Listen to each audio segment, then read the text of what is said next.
नमस्कार, welcome to learn with ज्योतिरेखा।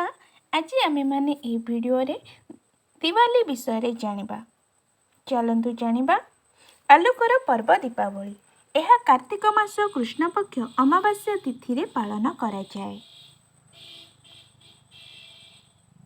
Kartik मास एक धर्म मास। एही मासरे पितृपुरुषों को पिंडदान करा जाए। पिंडदानर शेष दिन हेउछि दीपावली। दीपावली पूर्वर घर द्वार परिष्कार परिच्छन्न करा जाए। दीपावली दिन घर को आलोक मालारे सजा जाए। दीपावली शब्दर अर्थ दीप मानकर पंक्ति बा श्रेणी। एथिपाई प्रत्येक घर एही दिन दीपर मालारे सजा होइथाए। एही दिन माता लक्ष्मी, श्री गणेश और माँ कालींकर आराधना करा जाए।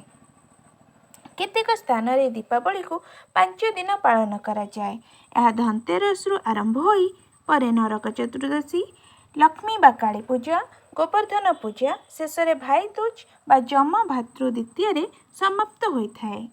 पौराणिक कथा अनुसार एही दिन प्रभु श्रीराम 14 वर्षर वनवास सारी अयोध्या प्रत्यावर्तन करथिले। एही दिन अमावास्या थिबारु अयोध्यावासी श्रीरामଙ୍କ स्वागत ପାଇଁ पूरा अयोध्या को आलोक मालारे सजाइथिले।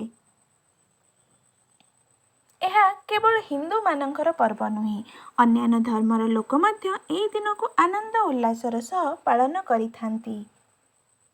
समूह भावरे दीप जलाइबा द्वारा अनेक अनिष्टकारी कीट पतंग निआरे झास दियंती, जहा फल रे फसल रक्षा होइथाए।